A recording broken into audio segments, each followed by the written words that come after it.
Oke, Assalamualaikum warahmatullahi wabarakatuh.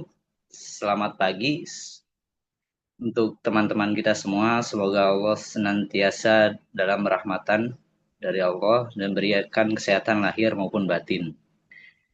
Yang terhormat kepada Bapak atau Ibu atau Bapak ya, narasumber, moderator, panitia penyelenggara, serta seluruh peserta webinar yang telah bergabung melalui Zoom Meeting, dan platform lainnya ya.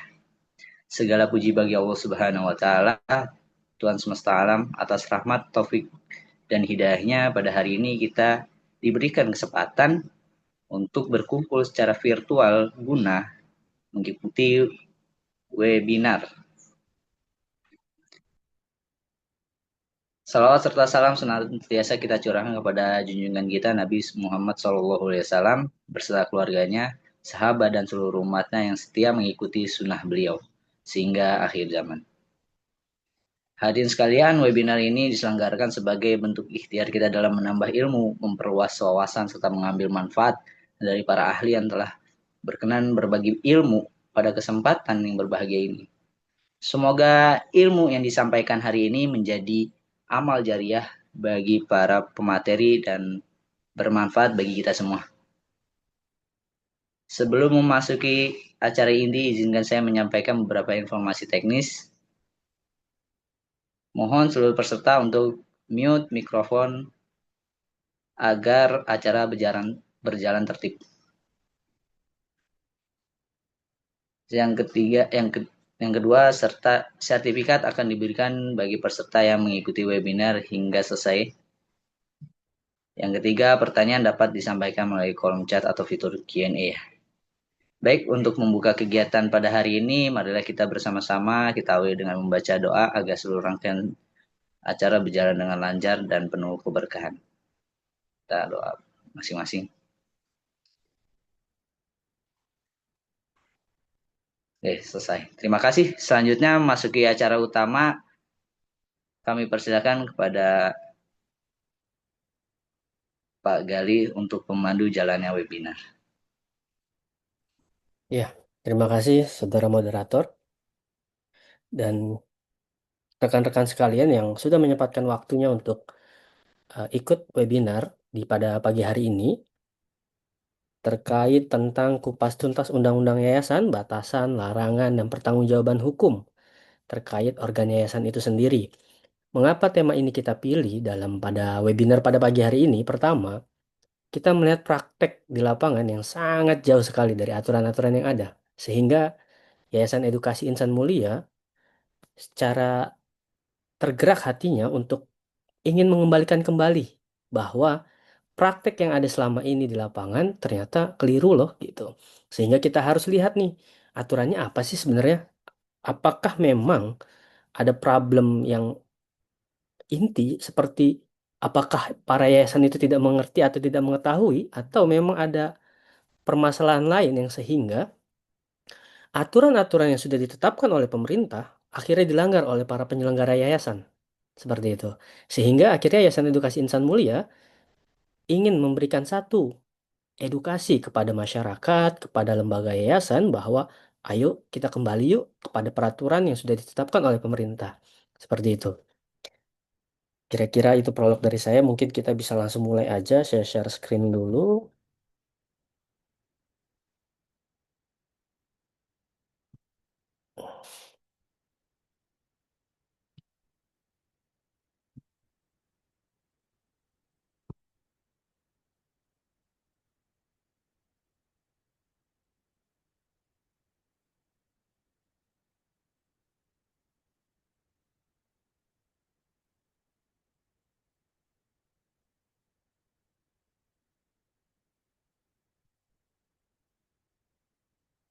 Ya, kita mulai kupas tuntas Undang-Undang Yayasan, batasan, larangan, dan pertanggungjawaban hukum.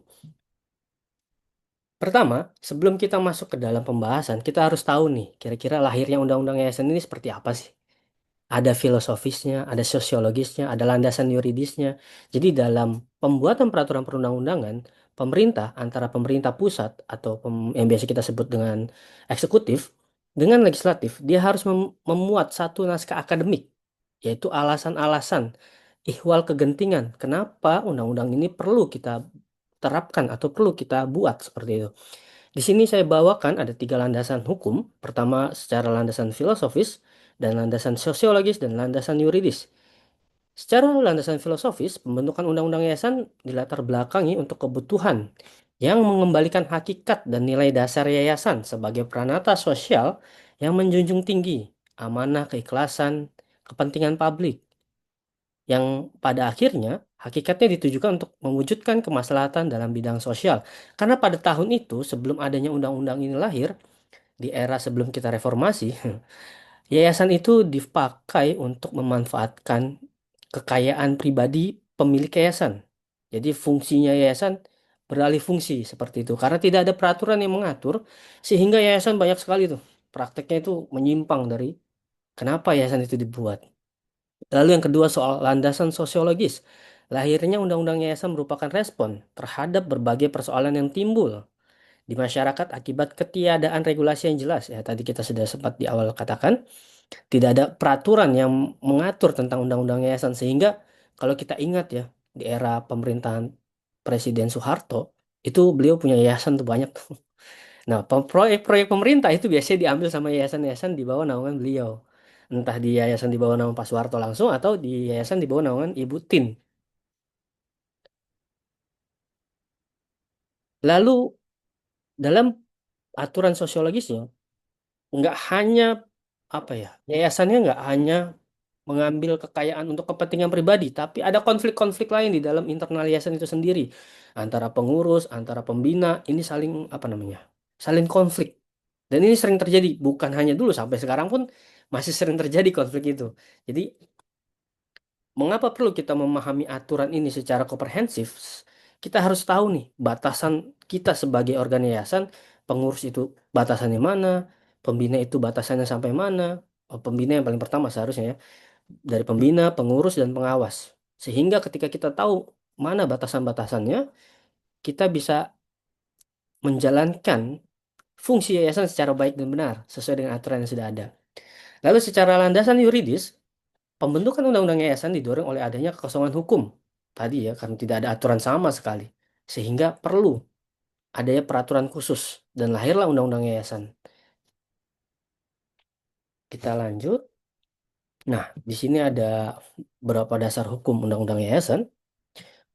Undang-undang yayasan itu pertama Undang-Undang Nomor 16 Tahun 2001 tentang yayasan, lalu dirubah, ada perubahan di Undang-Undang Nomor 28 Tahun 2004 tentang perubahan atas Undang-Undang 16 Tahun 2001 tentang yayasan. Jadi bukan berarti undang-undang itu dirubah lalu undang-undang yang sebelumnya tidak berlaku. Jadi dalam Undang-Undang 28 Tahun 2004 ada peraturan-peraturan yang diperbaharui. Jadi kita kalau melihat aturan dalam peraturan perundang-undangan di Undang-Undang Yayasan, ada dua peraturan nih teman-teman, rekan-rekan sekalian. Biar kita nggak bias nantinya ketika mengatakan yayasan, loh kok ini aturannya di mana ya? Kok beda sih antara Undang-Undang 28 sama Undang-Undang 16 tahun 2001 sama 2004? Sebenarnya nggak beda. Ini hanya memperbaharui yang 2004-nya seperti itu. Lalu kita lihat lagi di yang ketiga ada peraturan pemerintah nomor 63 tahun 2008 tentang pelaksanaan undang-undang tentang yayasan. Ini teknis ya, dalam peraturan pemerintah ini teknis. Lalu ada perubahannya juga di PP nomor 2 tahun 2013 tentang perubahan atas peraturan pemerintah nomor 63 tentang pelaksanaan undang-undang tentang yayasan. Lalu di bawahnya ada peraturan menteri dan hukum. Peraturan Menteri Hukum dan Hak Asasi Manusia, Permenkumham. Pada saat itu masih Menteri Hukum dan Hak Asasi Manusia. Kalau sekarang sudah ganti. Sekarang jadi Menteri Hukum aja. Jadi Permenkum. Permenkumham nomor 5 tahun 2014 tentang pengesahan Badan Hukum Yayasan. Ini teknis tentang bagaimana cara kita membuat yayasan, bagaimana nanti notaris itu apa namanya, mendaftarkan kita sebagai yayasan. Lalu ada peraturan Menteri Hak Asasi Manusia nomor 13 tahun 2019 tentang perubahan. Ini perubahan di tahun sebelumnya ya, 2016 seperti itu. Tentang tata cara pengajuan permohonan pengesahan badan hukum dan persetujuan perubahan anggaran dasar serta penyampaian pemberitahuan perubahan anggaran dasar dan perubahan data yayasan. Nah, ini juga perlu kita ketahui bersama. Nanti akan kita bahas di beberapa slide ke depan tentang betapa pentingnya ada anggaran dasar. dan anggaran rumah tangga seperti itu dalam satu yayasan. Kita lanjut. Nah, kedudukan hukum yayasan dalam hukum positif Indonesia, yayasan merupakan badan hukum. Ingat, rekan-rekan sekalian, yayasan adalah badan hukum, bukan badan usaha. Ini perlu saya pertegaskan. Kenapa saya pertegas terkait yayasan itu badan hukum, bukan badan usaha? Saya melihat langsung ada satu buah komunitas. Dia membuat satu komunitas, saya lupa ya namanya, naik kelas yayasan kalau saya nggak salah. Dalam komunitas tersebut ada webinar yang dibuat salah satu pematerinya. Saya nggak tahu tuh pematerinya kuliah hukum di mana atau pematerinya ahli hukum dari mana dan belajar hukum di mana. Saya pengen tahu sebenarnya. Karena dia mengatakan dalam PPT atau dalam slide yang dia buat, yayasan itu adalah badan usaha. Wah ini saya bilang takjub sekali. Saya bilang, saya 4 tahun belajar hukum, bahkan ditambah lagi 2 tahun saya ngikut seminar-seminar hukum, saya nggak pernah mendapatkan antara badan hukum sama badan usaha jadi sama gitu. Antara subjek sama objek hukum itu sama. Makanya saya perlu luruskan, karena ini direkam nanti mungkin bisa diupload di YouTube untuk membalas, bukan membalas, apa namanya? Untuk membantah kekeliruan-kekeliruan yang ada di masyarakat. Salah satunya orang-orang di komunitas tersebut. Karena komunitas tersebut mengatakan yayasan adalah badan usaha. Subhanallah, ini kan keliru sekali ya. Ini menyesatkan publik.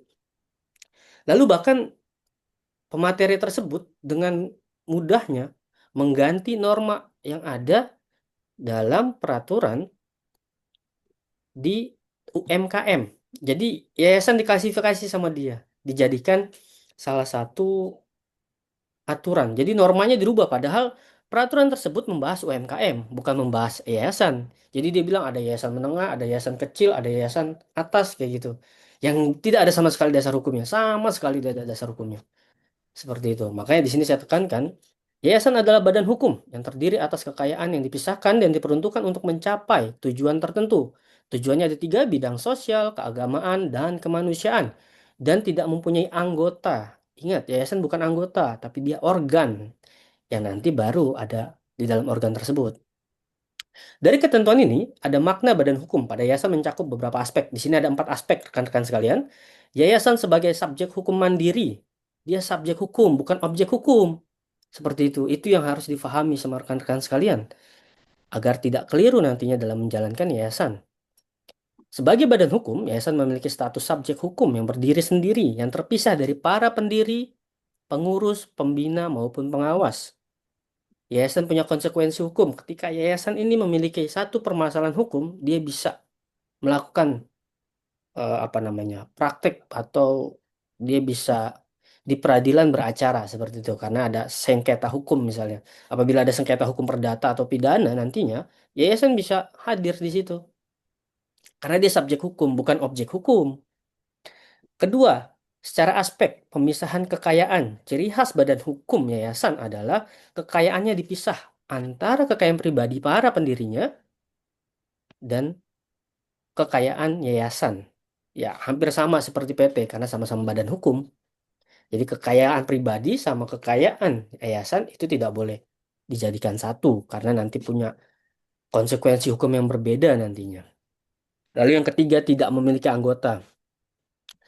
Sebagai sebagai badan hukum, yayasan nggak punya anggota. Nggak seperti kayak ormas. Ormas itu ada anggotanya, ada ketua dan ada anggota-anggotanya seperti itu. Nah, kalau yayasan, dia adanya struktur atau tadi organ yayasan. Dia ada pembina, ada pengurus. Nah, nanti pengurus ini baru ada turunannya tuh. Ada ketua, ada sekretaris, ada bendahara. Lalu ada pengawas yang terakhir ketiga. Seperti itu.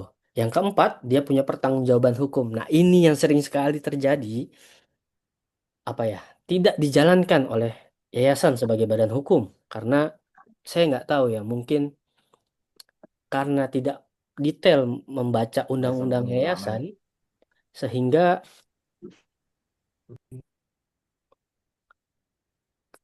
sebentar teman-teman, karena tidak detail membaca peraturan perundang-undangan tentang yayasan, akhirnya dalam pertanggungjawabannya, yayasan hampir sekali saya mungkin ada ya, tapi saya tidak pernah melihat ada yayasan yang memberikan satu laporan keuangan secara terbuka.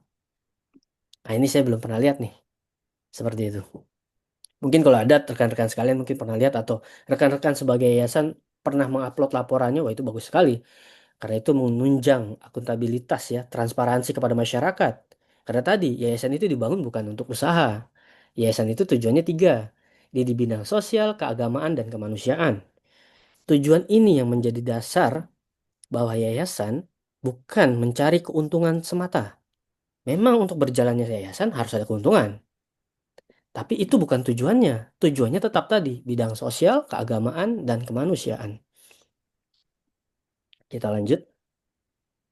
Nah, ini ADART. ADART memiliki kedudukan sangat strategis dalam fungsi yayasan menjadi dokumen dasar yang berfungsi sebagai konstitusi internal. Ini yang harus rekan-rekan ketahui bersama. Kadang-kadang ketika yayasan sudah berjalan, yayasannya hanya buat ADART dipasrahkan ke notaris. Nah, di notaris ini ADART itu hanya template. Template-nya seperti ini nih, di pasal 14 Undang-Undang 16 tahun 2001, tahun 2001. Template-nya kayak gini.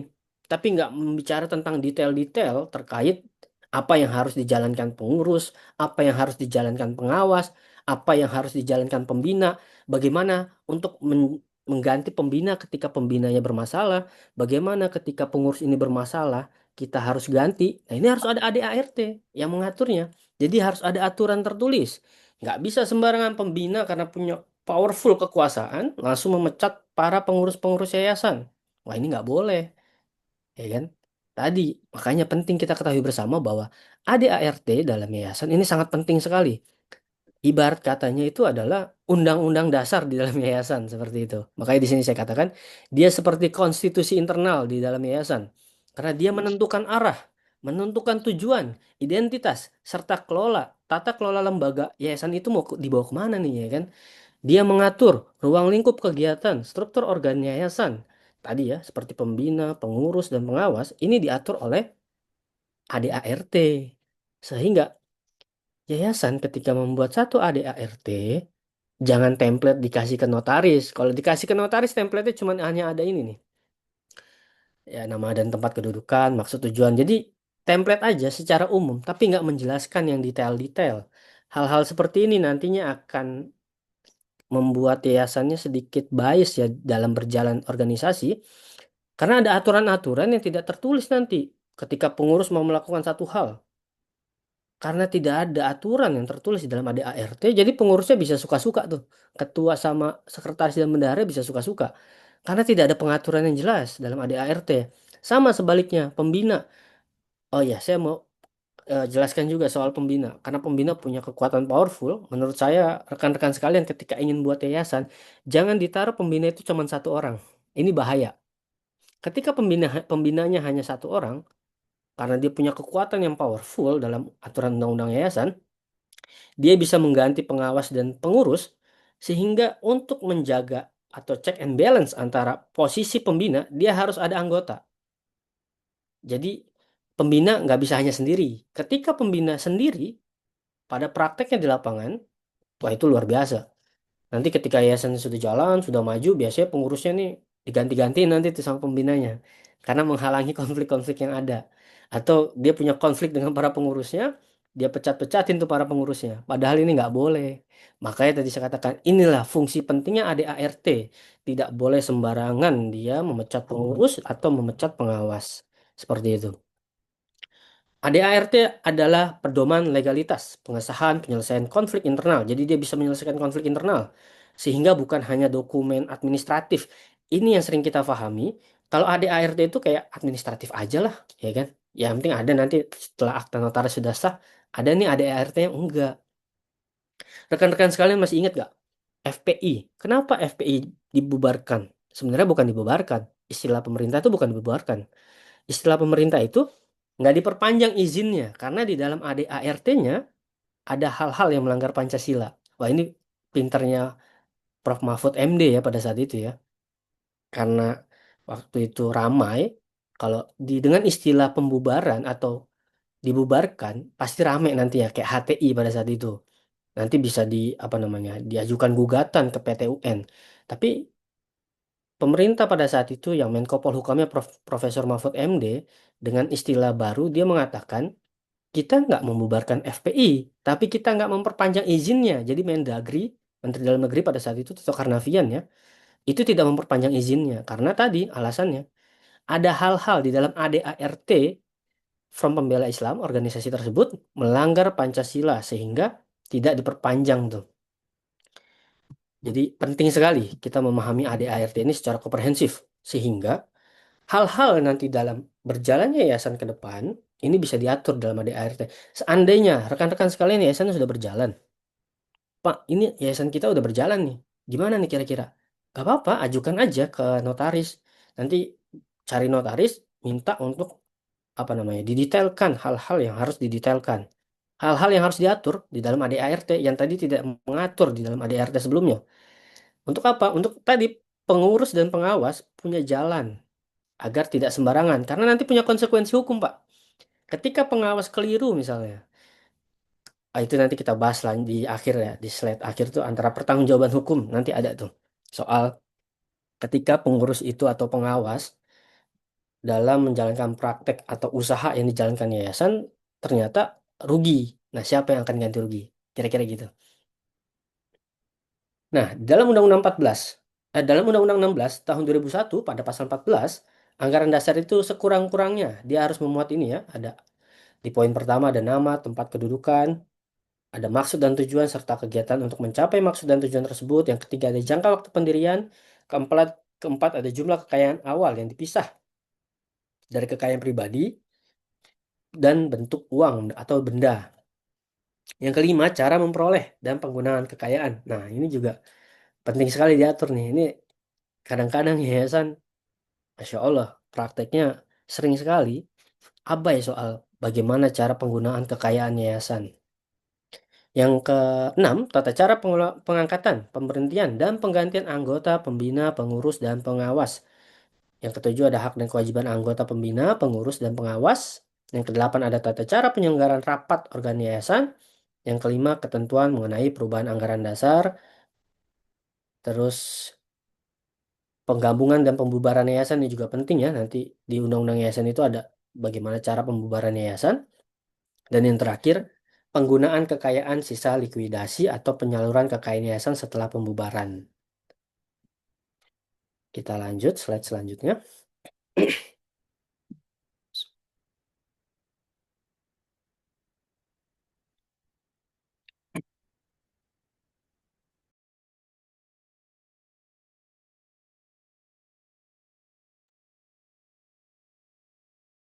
Nah, kita masuk pada sumber kekayaan yayasan. Pada pasal 26 Undang-Undang 16 2001, sumber kekayaan yayasan itu ada 4. Ya. Pertama, sumbangan atau bantuan yang tidak mengikat. Yang kedua ada wakaf. Yang ketiga ada hibah atau wasiat. Yang keempat, perolehan lain yang tidak bertentangan dengan anggaran dasar atau peraturan perundang-undangan yang berlaku. Lalu kegiatan yayasan dia membidangi 3. Tadi ya tujuannya ada bidang sosial, di sini ada pendidikan formal, non formal, ada panti asuhan, panti jompo dan lain-lain. Di sini juga ada rumah sakit dalam kegiatan yayasan. Dalam bidang keagamaan yaitu membangun sarana ibadah, menerima dan menyalurkan zakat dan infak dan lain-lain, melaksanakan syiar agama. Ini yang terakhir bukan bidang keagamaan nih sepertinya apa namanya? Salah ketik ya. Memberikan bantuan kepada korban bencana alam, memberi bantuan. Ini bidang kemanusiaan maksudnya ya, bukan bidang keagamaan nih. Yang ketiga, memberi bantuan kepada korban bencana alam, memberi bantuan kepada korban perang. Kayak misalnya korban perang pada saat itu Rohingya ya, pas ke Indonesia itu sebenarnya itu harus dibantu oleh yayasan tuh karena itu salah satu bidang kemanusiaan. Cuma memang ada aturan-aturan lain nanti yang lebih lanjut. Harus resmi, nggak boleh ilegal ya. Yang ketiga, memberikan bantuan kepada fakir miskin dan gelandangan. Jadi yayasan udah berjalan, udah punya kekayaan, jangan lupa nih. Ada juga tugasnya di bidang kemanusiaan. Memberikan bantuan kepada fakir miskin, kepada gelandangan, ya kan. Yang keempat, melestarikan lingkungan hidup. Ya kira-kira contohnya seperti itu dalam proses kegiatan yayasan. Lalu yayasan dapat melakukan kegiatan usaha untuk menunjang pencapaian maksud dan tujuan dengan cara mendirikan badan usaha atau ikut serta dalam suatu badan usaha di pasal 3 angka 1 Undang-Undang 16 tahun 2001 seperti itu. Nah, kegiatan yayasan ini diatur oleh Undang-Undang Yayasan sehingga yayasan ketika membuat satu aturan atau membuat apa namanya kegiatan dalam yayasan tersebut, dia punya dasar hukumnya, Pak. Ketika melakukan satu usaha, dia juga punya dasar hukumnya. Misalnya nanti dalam Undang-Undang Yayasan, yayasan ketika punya usaha, penyertaan modalnya hanya 25% dari kekayaan yayasan. Dia tidak boleh lebih. Seperti itu. Atau dia pengen investasi yayasannya, boleh. Yayasan punya uang 5 miliar misalnya. 1 miliar, 25% dari 5 miliar pengen diinvestasikan. Misalnya seperti itu. Nah, itu diperbolehkan. Kita lanjut. Nah, ini ada batasan kewenangan yayasan. Ini kita harus tahu bahwa yayasan itu punya batasan loh, punya kewenangan-kewenangan loh gitu.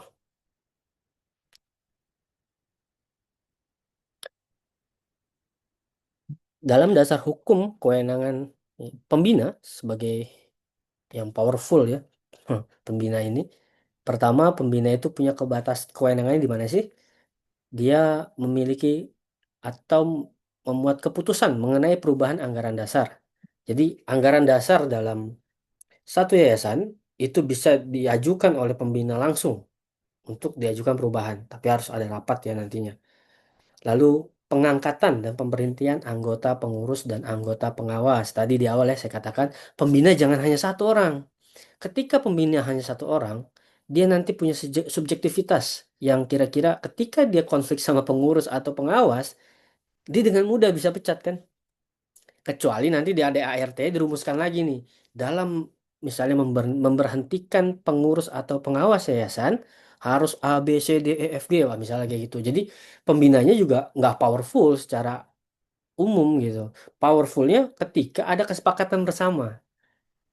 Nah, pada prakteknya, karena template diberikan dari notaris, jadi yayasan pembinanya cuma satu. Setelah itu pembinanya udah deh punya kekuasaan powerful misalnya. Ya kan, ketika yayasan berjalan ternyata problem semua nih. Internalnya pada konflik ya kan. Terjadi nggak seperti itu Pak? Terjadi Pak. Prakteknya ada. Banyak Pak. Kalau kita di peradilan, di pengadilan tuh banyak tuh sengketa-sengketa yayasan tuh ada semua. Antara pengurus karena dipecat sembarangan diajukan gugatan ke pengadilan negeri atau pengadilan niaga misalnya. Lalu pembina punya kewenangannya penetapan kebijakan umum yayasan dalam ADART. Lalu dia punya pengesahan program kerja dan rancangan anggaran tahunan yayasan, penetapan keputusan mengenai penggabungan atau pembubaran yayasan. Yang terakhir, pembina juga punya. Yang terakhir, pembina tidak diperbolehkan merangkap sebagai anggota pengurus atau anggota pengawas. Dan yayasan itu nggak boleh ada rangkap jabatan, Pak. Karena ketika dia rangkap jabatan, ditakutkan akan tidak maksimal pekerjaannya atau mengurusi posisinya sebagai pembina seperti itu. Yang kedua ada pengurus. Pengurus ini diatur di pasal 31 sampai pasal 39 Undang-Undang 16 tahun 2001. Batasan kewenangan pengurus mengurusi dan mewakili yayasan dalam dan di luar pengadilan. Karena yayasan tadi subjek hukum, yang bisa mewakilinya bukan berarti yayasannya itu, tapi harus ada orang kan. Ya, organnya ini yang mewakilkan. Yang mewakilkan adalah para pengurus yayasan. Lalu menjalankan kegiatan yayasan sesuai ADART. Nah, tadi kita katakan di ADART ya penting ya.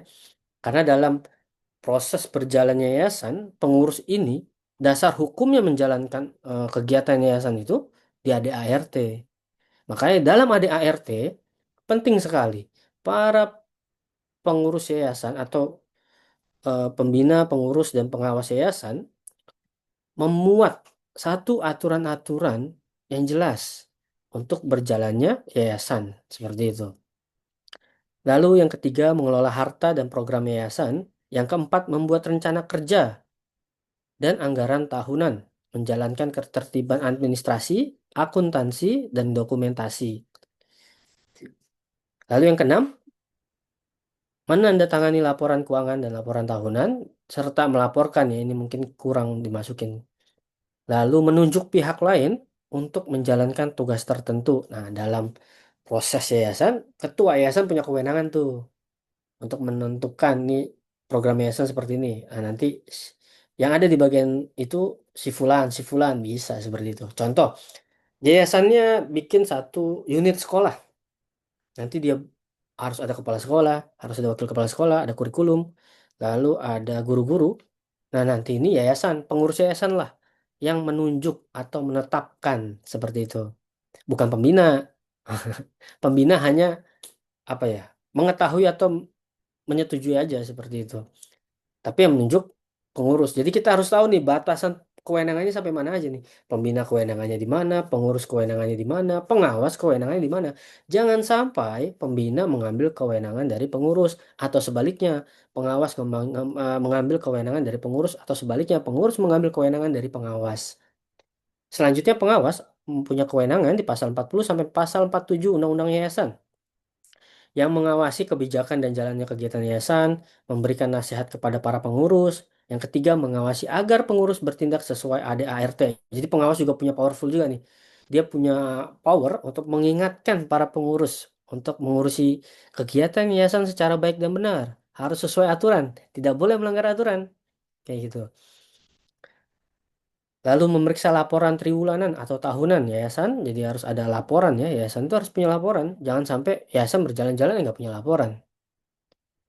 Yang kelima, mengusulkan atau memberhentikan pengurus sementara. Jadi kalau pembina bisa langsung memberhentikan, kalau pengawas sifatnya hanya sementara. Karena dia harus di ACC dulu nanti sama pembina untuk memberhentikan para pengurus yayasan.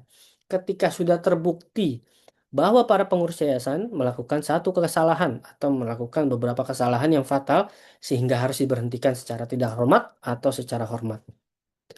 Seperti itu.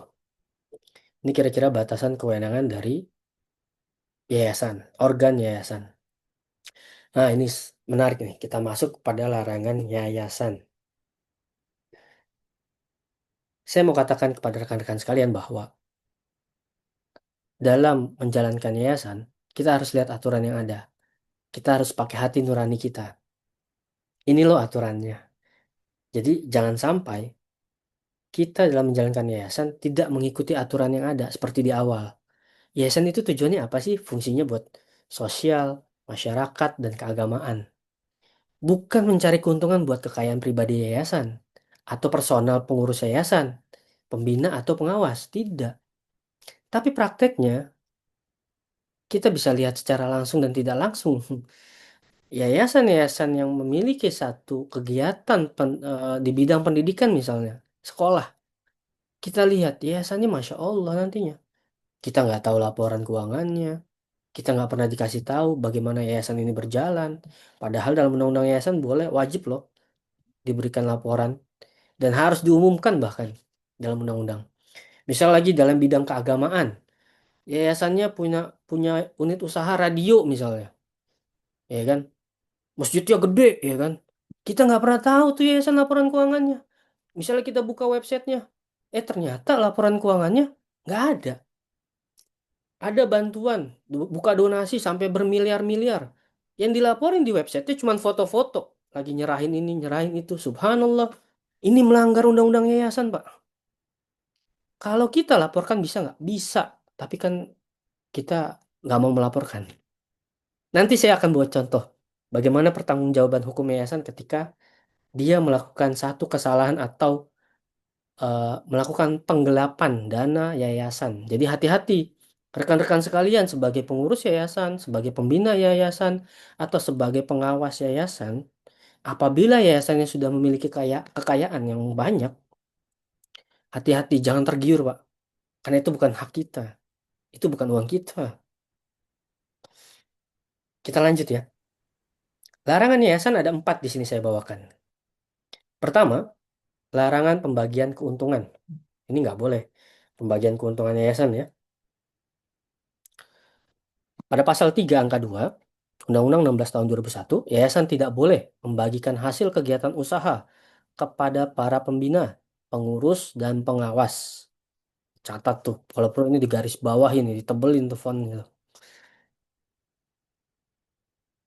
Lalu, pasal 5, angka 1 Undang-Undang 16 2001 Junto Undang-Undang 28 2024, 2004, kekayaan yayasan baik berupa uang, barang, maupun kekayaan lain yang diperoleh yayasan berdasarkan undang-undang dilarang dialihkan, ya, dilarang dialihkan atau dibagikan secara langsung atau tidak langsung, baik dalam bentuk gaji, upah maupun honorarium atau bentuk lainnya yang dapat dinilai dengan uang kepada pembina, pengurus, dan pengawas.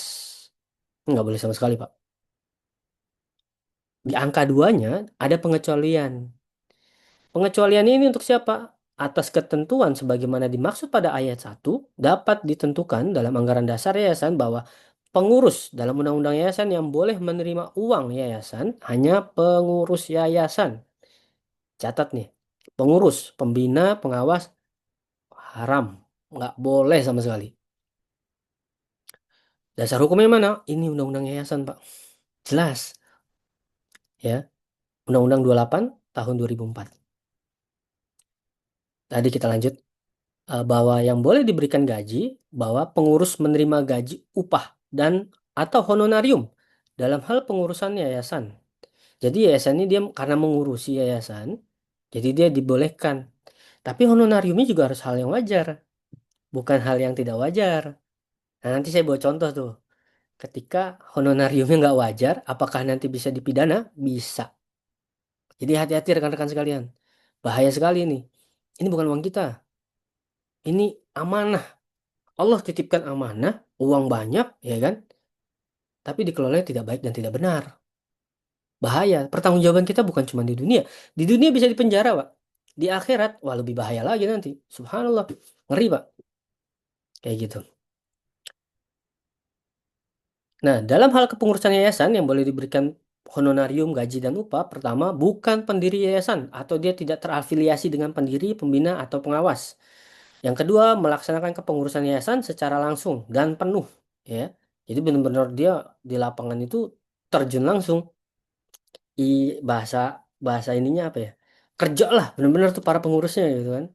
Karena dia harus mencatat, ya kan, agar eh, usaha yayasan ini berjalan dengan baik dan benar, sekolahnya bisa berjalan dengan baik dan benar. Dia harus turun langsung, melihat langsung seperti itu. Dibolehkan ini ada honorarium di situ. Nah, penentuan mengenai gaji upah atau honorarium sebagaimana dimaksud pada ayat 2 ditetapkan oleh pembina sesuai dengan kemampuan kekayaan yayasan. Ditetapkan oleh pembina. Tapi tadi batasannya halnya wajar, bukan nggak wajar. Seperti itu. Prinsip dasar yayasan adalah entitasnya nirlaba, bukan mencari keuntungan. Karena status keuntungan yayasan yang dihasilkan dari eh, apa namanya? Yang diperoleh yayasan dari kegiatan kegiatan yayasan itu bukan laba yang boleh dibagi-bagi, Pak. Jadi karena kita pembina, kata pengawas ya kan, ini ada keuntungan besar ya kita bagi-bagi nih. Nggak boleh itu ya. Ini larangannya mutlak untuk semua organ yayasan. Seperti itu. Jadi ada keuntungan, dia nggak boleh dibagi tuh ke pengawas, ke pembina, ke pengurus ya kan. Pengurus boleh dibagi, cuman tadi di angka 2 tuh, ya kan. Dia harus kerja dan honorariumnya batas wajar. Nggak boleh melebihi dari hal yang tidak wajar. Yang kedua, larangan rangkap jabatan pada pasal 7 angka 3, anggota pembina, pengurus, dan pengawas yayasan dilarang merangkap atau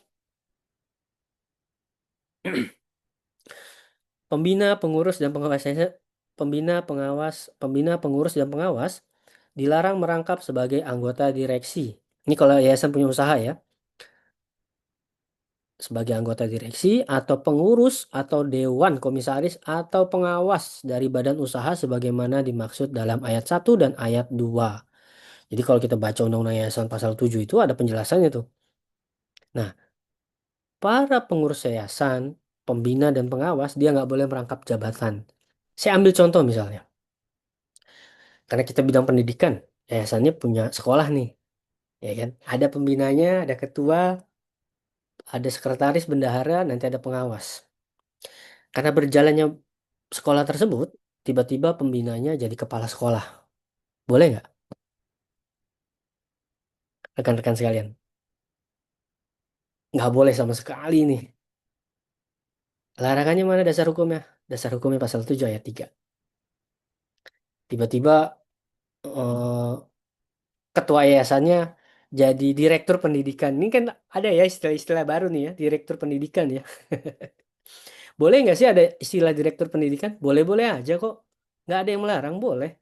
Tapi ingat, batasan dan kewenangan sampai mana di sekolah direktur pendidikan. Jangan sampai dia melampaui batas kewenangan dari kepala sekolah. Karena kepala sekolah ini powerful. Kepala sekolah ini punya kewenangan paling besar di satuan pendidikan, bukan direktur pendidikan. Bukan pula juga apa namanya HRD atau sumber daya manusia SDM. Nah, ya, kita bicara ruang lingkupnya sekolah swasta ya, bukan sekolah negeri ya. Karena sekolah swasta ini kan lagi marak ya.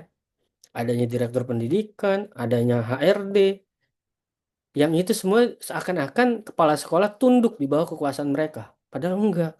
Dalam satuan pendidikan, kekuasaan tertinggi adalah kepala sekolah. Itu rekan-rekan sekalian.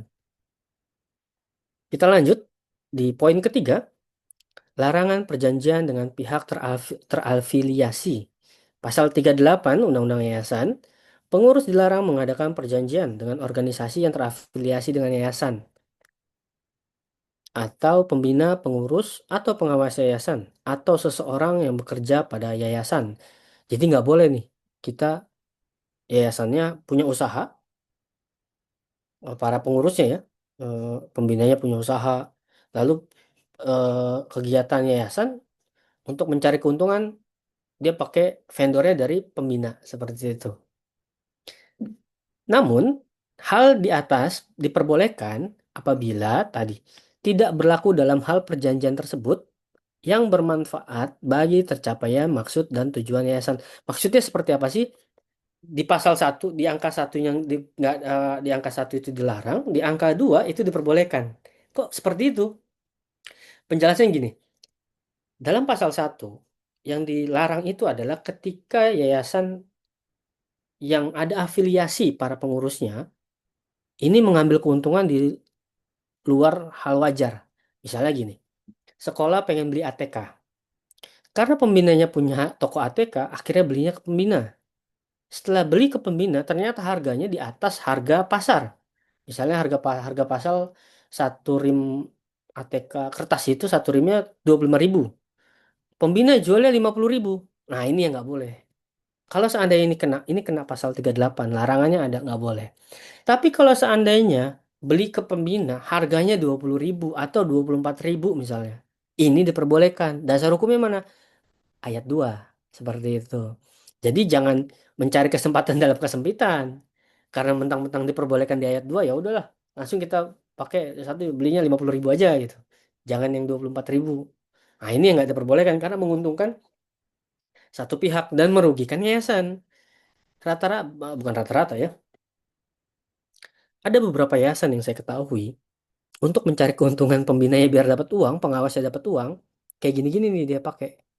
Ya kan, yayasan pembina dan pengawasnya punya usaha, tapi di markup dulu nih harganya, ya kan? Ketika harganya sudah tinggi, baru dijual ke yayasan. Kan yayasannya rugi. Belinya di luar harga pasar, misalnya seperti itu. Nah, ini dilarang. Dilarang sama sekali, dilarang. Mutlak, nggak boleh sama sekali. Lalu lanjut, kita keempat. Di poin keempat, larangan memberhentikan pengurus pengawas secara sepihak. Tadi ya kita sudah bahas di ADART ya. Penting kita ketahui bahwa ADART itu punya apa ya? Punya kewenangan yang luar biasa nih. Aturannya ini luar biasa ADART ini. Aturan tertulis yang mengatur seluruh kegiatan tujuan yayasan. Pemberhentian pengurus dan pengawas dalam yayasan tidak boleh dilakukan secara sepihak oleh pembina atau pihak manapun. Dasar hukumnya di Undang-Undang Yayasan yang menegaskan bahwa seluruh tindakan organ yayasan, termasuk pengangkatan pemberhentian harus mengikuti ketentuan anggaran dasar dan anggaran rumah tangga. Dasar hukum pengurus pasal 32 ayat 4, ayat 5, pasal 33, pasal 34. Ini larangan-larangan ya untuk memberhentikan pengawas dan pengurus secara sepihak. Dasar hukum pengawasnya ada di pasal 44 ayat 3 dan pasal 44 dan pasal 45. Rekan-rekan bisa buka ya, nanti cek di Google, buka aja Undang-Undang Yayasan. Undang-Undang Yayasan tahun 16 sorry, Undang-Undang Yayasan Nomor 16 Tahun 2001 dan Undang-Undang Yayasan Nomor 28 Tahun 2004. Nah, itu membahas hal-hal seperti ini. Jadi nanti rekan-rekan sekalian bisa baca ya pasalnya ya di undang-undang tersebut. Saya nggak bawakan pasal tersebut di sini karena terlalu panjang nantinya. Nah, ini kira-kira larangan yayasan ada 4 larangan yang saya bawa. Pada prakteknya kompleks sekali ya permasalahan yayasan. Jadi prakteknya ini banyak sekali larangan-larangan yang dilanggar oleh para penyelenggara yayasan. Kita lanjut.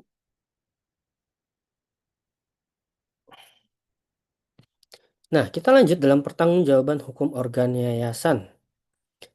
Dalam menjalankan tugasnya, organ yayasan seperti pembina, pengurus, dan pengawas tidak hanya bertanggung jawab secara administratif, tetapi juga memiliki pertanggungjawaban hukum terhadap setiap tindakan yang dapat merugikan yayasan atau pihak lain, atau pemahaman tentang tanggung jawab ini penting agar organ yayasan dapat bertindak profesional dan sesuai ketentuan perundang-undangan. Ada 3 pertanggungjawaban hukum dalam organ yayasan. Pertama ada pertanggungjawaban administrasi.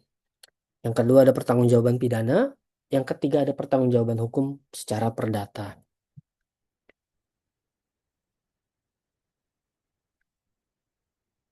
Sebentar ya rekan-rekan.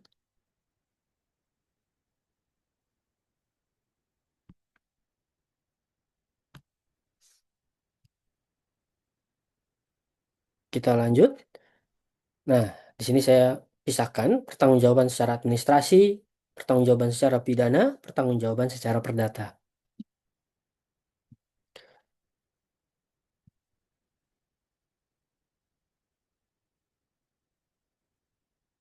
Pertanggungjawaban organ yayasan secara administrasi di pasal 52 ada ikhtisar laporan tahunan wajib diumumkan. Ini yang tadi saya katakan di awal. Yayasan tidak membuat laporan ini dan tidak diumumkan ke masyarakat. Laporan tahunan wajib diumumkan di papan pengumuman kantor yayasan. Yang kedua, apabila yayasan menerima bantuan di atas 500 juta per tahun atau memiliki kekayaan non-wakaf 20 miliar, maka ikhtisar laporan keuangan wajib diumumkan di surat kabar. Sepengetahuan saya, yang sedikit ini, yang saya tahu, ada yayasan-yayasan punya usaha, unit usaha, dan lain-lain, atau yayasan-yayasan yang bergerak di bidang pendidikan, punya sekolah, ya kan, sekolah besar-besar misalnya, itu nggak ada pernah melaporkan ini di dalam atau di dalam muatan surat kabar. Karena kalau kita cek nanti aset kekayaannya, mungkin bisa lebih dari 20 miliar, dia wajib dilaporkan, Pak. Ya kan? Atau dia dapat bantuan dari pemerintah atau bantuan dari bukan pemerintah. Saya menyaksikan sendiri yayasan yang mendapatkan bantuan bermiliar-miliar, tapi nggak pernah tuh dia buat laporan sama sekali. Pertanggungjawabannya gimana? Nggak ada. Ngeri tuh Pak.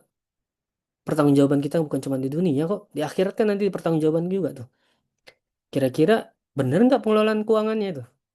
Asal-asalan nggak tuh? Karena gini, dalam yayasan menjalankan usahanya atau di dalam bidang pendidikan, ketika dia asal-asalan dalam mengelola uangnya, yang harusnya yayasan cuma mengeluarkan uang 1 miliar, bisa sampai 2 miliar gara-gara kelalaian pengurus atau pembina atau pengawas, itu dia wajib ganti rugi, Pak. Nanti ada undang-undangnya. Nanti kita bahas. Dia wajib ganti rugi. Ketika kelalaian yang dilakukan para pengurus organ yayasan, yang seharusnya yayasan bangun masjid cuma 1 miliar, jadi 3 miliar. Gara-gara lalai nih para pengurusnya nih. Atau mengambil keuntungan di situ. Wah ini bahaya. Kalau dia mengambil keuntungan dia bisa dijerat pidana. Kalau dia tidak mengambil keuntungan tapi kelalaian dia bisa dijerat perdata. Dia wajib ganti rugi kepada yayasan tersebut. Itu. Ini pertanggungjawaban secara administrasi, Pak. Lalu kita lanjut di pasal 53. Secara administrasi, yayasan bertanggung jawab. Pertanggungjawabannya adalah pemeriksaan terhadap yayasan untuk mendapatkan data atau keterangan dapat dilakukan dalam hal terdapat dugaan bahwa organ yayasan. Pertama, melakukan perbuatan melawan hukum, PMH, atau bertentangan dengan anggaran dasar. Nah, ini secara administrasi Dia harus ada pertanggungjawaban hukumnya tuh. Nanti bisa digugat secara perdata. Yang kedua, lalai dalam melaksanakan tugasnya ya tadi ya. Saya bawakan contoh, misalnya bangun masjid 1 miliar, harusnya malah jadi 3 miliar. Ini kan parah nih. Ruginya kan besar nih 2 miliar nih. Gimana tuh nanti tanggung jawabnya tuh?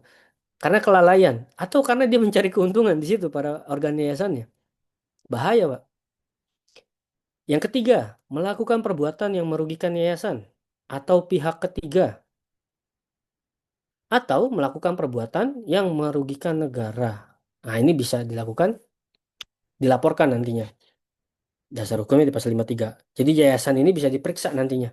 Siapa yang pemeriksaannya, yang melakukan pemeriksaan? Ya, yang melakukan pemeriksaan ya pengadilan. Ketika nanti dilaporkan yayasan tersebut.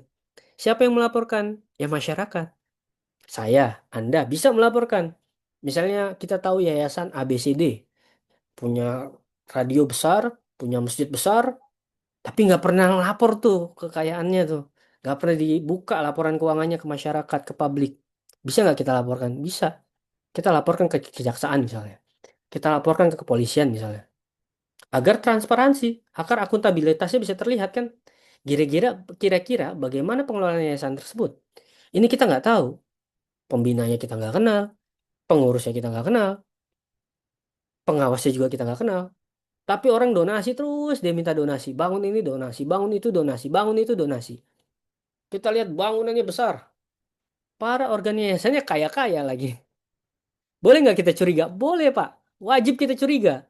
Itu namanya apa ya, dalam kalau asas praduga tak bersalah itu ketika dia melakukan tindak pidana kriminalitas. Misalnya pembunuhan, harus ada bukti, ya kan?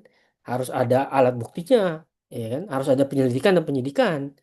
Tapi kalau pertanggungjawaban hukum tentang yayasan, tentang pengelolaan keuangan, kita patut curiga. Itulah fungsinya nanti ada ilmu keuangan, ada ilmu akuntansi, ya kan? Kalau nggak ada kecurigaan, nggak usah ada akuntansi, ilmunya dihapus aja tuh, ya kan? Gitu. Karena itulah penting bagi kita para pengelola yayasan harus curiga, Pak. Satu sama lain harus curiga dalam keuangan. Nggak boleh nggak curiga. Saya pembina misalnya, harus curiga sama pengurusnya. Kamu sudah benar belum mengelolanya? Coba lihat laporannya. Nah, harus terbuka. Saya ke pengawas juga sama seperti itu. Kira-kira kamu ngambil keuntungan atau tidak gitu. Jangan tidak curiga. Jadi keliru nih kalau pakai asas praduga tak bersalah dalam pertanggungjawaban laporan keuangan. Nggak pada tempatnya. Kayak gitu. Nah, kita lanjut dalam pertanggungjawaban hukum pidana. Saya izin minum rekan-rekan sekalian. Oh iya, rekan-rekan sekalian, kalau ingin apa namanya, sambil santai minum kopi itu diperbolehkan ya rekan-rekan.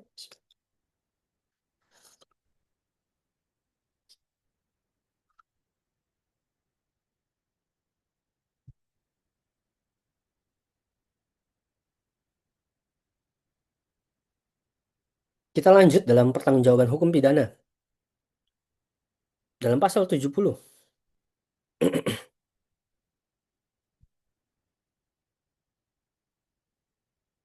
setiap anggota yayasan yang melanggar ketentuan sebagaimana dimaksud dalam pasal 5 dapat dipidana dengan pidana penjara paling lama 5 tahun. Ini saya bacakan ya pasal 5 di Undang-Undang Yayasan ya. Pasal 5 di Undang-Undang Yayasan tadi sebenarnya ada di slide awal. Kalau rekan-rekan sekalian tadi ada yang screenshot. Pasal 5 Undang-Undang Yayasan yaitu kekayaan yayasan baik berupa uang, barang maupun kekayaan lain yang diperoleh yayasan berdasarkan undang-undang dilarang dialihkan atau dibagikan secara langsung atau tidak langsung kepada pembina, pengurus, pengawas, karyawan atau pihak lain yang punya kepentingan dalam berjalannya organ yayasan. Dia dapat dipidana paling lama 5 tahun penjara. Gitu. Jadi rekan-rekan harus hati-hati nih. Jangan mentang-mentang nggak nggak terlihat ya, nggak ada laporan pertanggungjawabannya atau apa namanya, yayasannya udah berjalan aja nggak ada yang mau ngaudit, terus akhirnya ngambil keuntungan sana sini deh. Nggak boleh nih.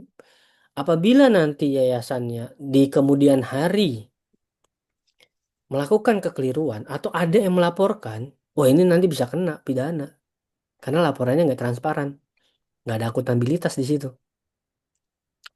Yang kedua, di pasal 70 ayat 2-nya, selain pidana penjara, anggota yayasan sebagaimana dimaksud dalam ayat 1 dapat dikenakan pidana tambahan berupa kewajiban mengembalikan mengembalikan uang, barang, atau kekayaan yayasan yang dialihkan atau dibagikan. Subhanallah, nggak hanya di penjara lagi. Kita harus kembalikan, misal udah ambil 5 miliar, ya balikin tuh 5 miliar. Kayak gitu. Organ yayasan dapat dipidana. Nah, lanjut ya, rekan-rekan sekalian. Organ yayasan dapat dipidana apabila melakukan perbuatan yang melanggar ketentuan KUHP. Jadi bukan hanya di pasal 70 aja. Jadi bukan hanya di pasal 70 ini aja nih. Bukan di pasal ini aja ya. Tapi bisa juga nanti di pasal KUHP. Di sini juga bisa nih di KUHP. Atau undang-undang pidana khusus. Undang-undang pidana khusus apa tuh? Ada tipikor, ada pencucian uang. Nah, itu bisa nanti kena tuh kalau seandainya terbukti melakukan pelanggaran pidana tersebut. Pidana-pidana khusus yang relevan seperti tindak penggelapan, penipuan, korupsi, atau penyalahgunaan kewenangan. Nah, ini bisa dipidana nantinya. Nanti saya buat contoh kasus ya.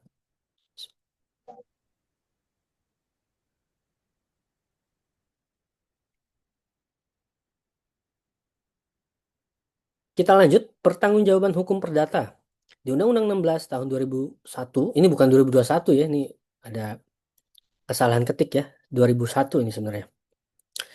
Di pasal 35 ayat 5, setiap pengurus bertanggung jawab penuh secara pribadi apabila bersangkutan dalam menjalankan tugasnya tidak sesuai dengan ketentuan anggaran dasar yang mengakibatkan kerugian. Yang akibat kerugian bagi yayasan tadi ya, kita sudah bahas ya. Apabila para pengurus yayasan, pengawas pengurus ketika melakukan satu kegiatan yayasan ternyata lalai yang mengakibatkan kerugian pada yayasan. Ini yang bertanggung jawab siapa? Para pengurus yayasan. Dia wajib mengganti rugi. Dasar hukumnya mana? Tadi pasal 35. Pasal 35 ayat 5. Setiap pengurus bertanggung jawab penuh secara pribadi ya, apabila yang bersangkutan dalam menjalankan tugasnya tidak sesuai dengan ketentuan anggaran dasar. Gitu. Lalu di pasal 39 angka 1, dalam hal kepailitan yang terjadi karena kesalahan atau kelalaian para pengurus yayasan, ya kan? Tidak cukup untuk menutup kerugian akibat kepailitan tersebut, maka setiap anggota pengurus secara tanggung renteng dia tanggung jawab atas kerugian tersebut. Gitu. Berbeda Pak sama kepailitan di perusahaan ya. Kalau yayasan ketika pailit, kekayaannya belum bisa membayar utang yang dia punya, misalnya, siapa nanti yang akan membayar? Para pengurus yang terbukti melakukan kelalaian. Kecuali mereka tidak terbukti melakukan kelalaian ya. Nah, ini baru beda cerita tuh, beda hal tuh. Ketika dia sudah melakukan kelalaian, nah dia bertanggung jawab, para pengurusnya. Makanya para pengurus yayasan ini nggak sembarang-sembarang, Pak. Ya kan? Maksudnya maksudnya apa sih maksudnya? Harus hati-hati, jangan sembarangan Anda jadi pengurus yayasan. Ketika Anda terbukti yayasannya rugi gara-gara Anda bisa dipenjara loh. Anda bisa dipidana, Anda bisa diperdata, ganti rugi secara kerugian, ya kan? Tapi siapa yang melaporkan? Masyarakat atau para pengurus yayasan lainnya yang mau melaporkannya. Walaupun pada prakteknya ada juga yang nggak melaporkan sih, sehingga yayasannya tetap berjalan. Cuman kita harus hati-hati Pak, aturannya ada loh. Oleh karena itu, kenapa webinar ini diselenggarakan? Salah satunya adalah untuk memberitahukan kepada masyarakat, kepada penyelenggara yayasan bahwa sebagai organisasi yayasan atau sebagai organ yayasan yang ada di situ, misalnya ada ketua, pengurus, pembina, menjalankan tugasnya di dalam organ yayasan tersebut, kita tuh punya tanggung jawabnya besar loh. Nggak sembarang loh. Kita bisa dipidana loh. Kita bisa kena perdata loh. Kita bisa efek kelalaian kita. Yayasan kita bisa dibubarin loh sama pemerintah gitu. Jadi nggak sembarangan. Ada aturan hukumnya. Makanya kita perlu belajar, Pak. Perlunya membaca.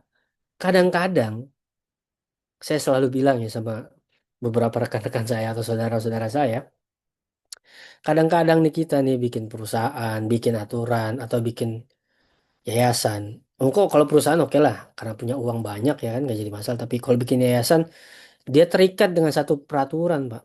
Dalam menjalankan tugasnya sebagai yayasan, kegiatan yayasan harus ada aturannya. Nggak boleh sembarangan. Baca dulu makanya. Pentingnya kita membaca agar kita mengetahui gitu. Ketika kita tidak membaca atau kita tidak mencari tahu, akhirnya yayasannya bisa sembarangan aja.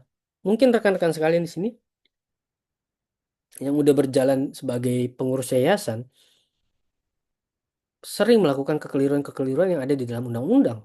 Mungkin juga enggak. Mungkin juga iya. Karena efek ketidaktahuan. Kita harus hati-hati, Pak. Ketika undang-undang diberlakukan dalam asas hukum pemerintahan kita, dalam asas hukum peraturan perundang-undangan, ketika satu undang-undang sudah dinyatakan berlaku oleh pemerintah, maka pada saat itu juga dinyatakan seluruh masyarakat Indonesia mengetahui bahwa aturan itu sudah berlaku. Makanya penting kita harus ketahui, Pak. Jangan kita nggak baca, jangan kita nggak ketahui. Ketika kita tidak mengetahui, tidak membaca, akhirnya apa? Kita bikin yayasan, menjalankan yayasan, ya melanggar aturan-aturan yang ada. Kalau saya misalnya ditanya, ada yayasan yang melanggar. Kita bisa kok minta, mana nih laporan pertanggungjawabannya, coba dong. Berani nggak buka? Transparan nggak Anda sebagai pengelola yayasan? Secara akuntabilitas terbukti nggak nih gitu. Nah kadang-kadang kita nggak berani kayak gitu tuh. Ya kan? Nah, kita lanjut. Nih, saya bawakan contoh ya rekan-rekan sekalian. Contoh ini nyata ya. Ini 2 3 tahun yang lalu ya. Ini rame rekan-rekan sekalian. Kalau rekan-rekan sekalian masih ingat, ini buka donasi buat ini, buat itu, buat ini, buat itu. Cuman ini ya, apa ya? Yang ketahuan, ya kan? Yang diadili hanya soal donasi pesawat Boeing berapa yang jatuh kalau saya nggak salah. Ini ada rentetan kasusnya ya. Pertama nih ada yang pertama ada 5 hal ini ya, 5 hal soal 4 petinggi ACT jadi tersangka penyelewengan dana. Ini contoh kasus ya Pak. Anda sebagai yayasan, tadi yang kita bahas di sebelumnya tuh, pertanggungjawaban administrasi, pidana, perdata, semua bisa kena tuh. Di sini nih. Contohnya ini nih, ACT nih, Yayasan ACT. Presidennya, apa dia bikin usaha tuh, presidennya, apalagi tuh. Itu semua para pengurus, para pembina yayasan. Ini semua melanggar ketentuan undang-undang yayasan, sehingga akhirnya dapat dipidana mereka semua ini. Lalu lanjut, dakwaan ungkap gaji para terdakwa kasus ACT 70 juta sampai 100 juta. Ah, ini yang tadi kita katakan. Para pengurus yayasan diperbolehkan mendapatkan gaji, upah atau honorarium. Tapi pada pengecualiannya nih. Halnya wajar atau enggak, dalam batas wajar atau tidak gitu. Nah, ACT ini dalam batas yang tidak wajar. Karena dia kan kemanusiaan. Bukan gajinya luar biasa. Subhanallah, 70 juta, 100 juta itu. Orang donasi buat orang yang lagi pada musibah, ya kan?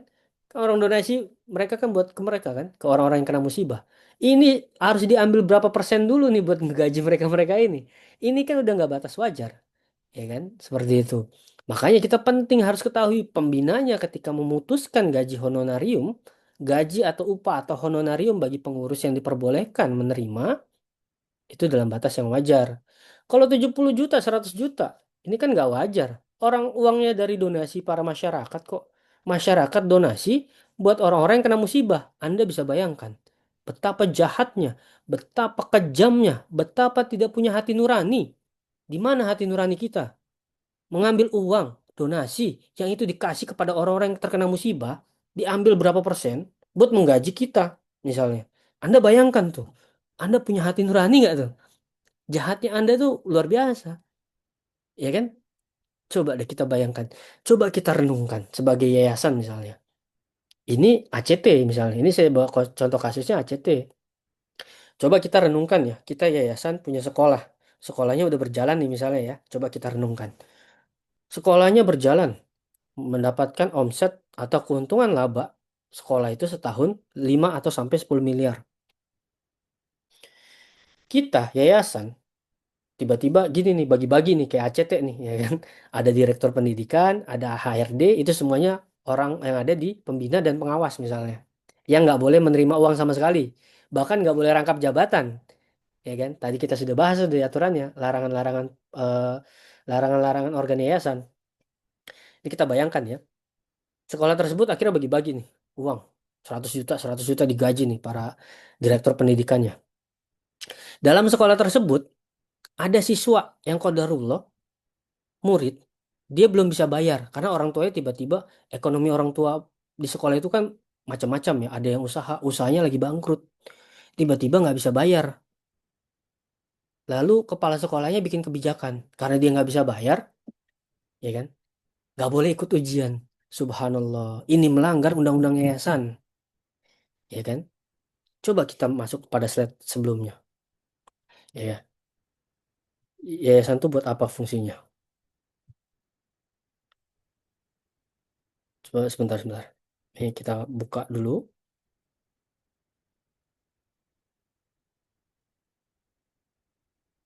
Mohon maaf ya rekan-rekan sekalian, ada kesalahan teknis sebentar.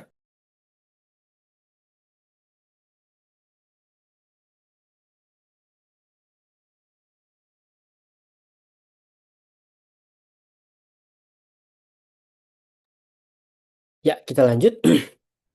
Anda bayangkan ya, kita masih membayangkan tadi ya contoh kasus ya. Semoga rekan-rekan sekalian masih nangkap. Anak tersebut tidak boleh ikut ujian. Padahal yayasannya punya kekayaan, keuntungannya setahun 10 miliar, 5 sampai 10 miliar.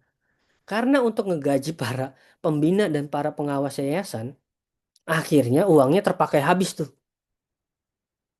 Nah, menurut Anda, Anda bayangkan nih, betapa jahatnya orang-orang itu kan akhirnya kan melanggar sesuai ketentuan tujuan yayasan. Tadi tujuan yayasan buat apa sih, kan ada tiga ya. Kemanusiaan, sosial, dan keagamaan. Secara sosial harusnya kan dia membantu, ya kan? Ini nggak ngebantu. Harusnya kan orang itu akhirnya digratiskan oleh yayasan, karena dia kan nggak mampu. Coba kita lihat tadi, kita balik di slide sebelumnya misalnya. Ada 4 aspek kalau rekan-rekan sekalian masih ingat, di aspek kedua tuh. eh, Yayasan itu, dalam berjalannya organ yayasan itu harus juga memberikan apa namanya, bantuan kepada fakir dan miskin, gitu. Luar biasa kan? Subhanallah. Ini contoh kasus yang terjadi, Pak. Dan ini bukan sekedar contoh. Ini nyata, Pak. Ada ini. Kita lihat sendiri. Beda hal ya kalau yayasannya memang nggak mampu. Beda hal. Kalau yayasannya memang masih naik turun. Satu hal yang bisa kita bedakan.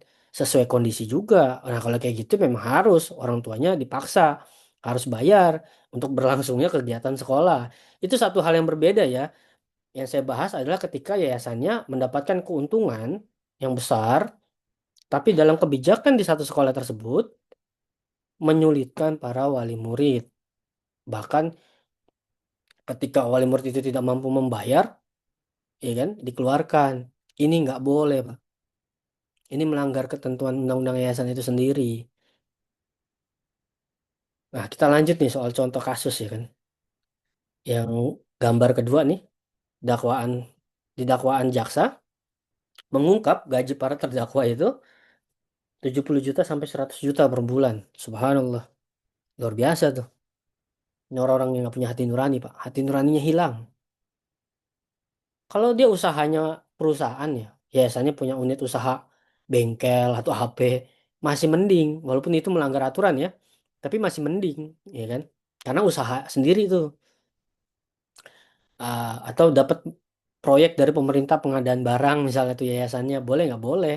Tapi nggak boleh dapat keuntungan para pembina sama pengawasnya gitu. Itu masih mending kalau seandainya dia ngambil karena itu usaha. Kalau ini ACT, luar biasa Pak, donasi Pak. Sama seperti kita di lembaga pendidikan. Sering kita minta donasi-donasi. Sekolahnya, bangun tanah, kita donasi. Subhanallah, iya donasi boleh memang. Tapi nanti itu buat siapa keuntungannya? Ada nggak laporan keuangannya? Terbuka nggak laporan keuangannya? Dilaporkan nggak laporan keuangannya? Ya kan? Dilaporkan nggak ke apa, ke media? Karena kalau dia minta donasi buat beli tanah, bangun sekolah, bangun gedung, pasti itu lebih dari 500 juta, Pak. Miliar-miliaran. Nggak ada sama sekali, Pak, laporan terbukanya. Kalau ada, kasih saya satu aja contoh. Saya pribadi belum pernah menemukan. Kalau ada yang menemukan, silakan. Tapi kalau saya pribadi, saya nggak pernah menemukan sama sekali. Sama sekali nggak pernah menemukan. Ada yayasan yang berani terbuka laporan keuangannya, ya kan?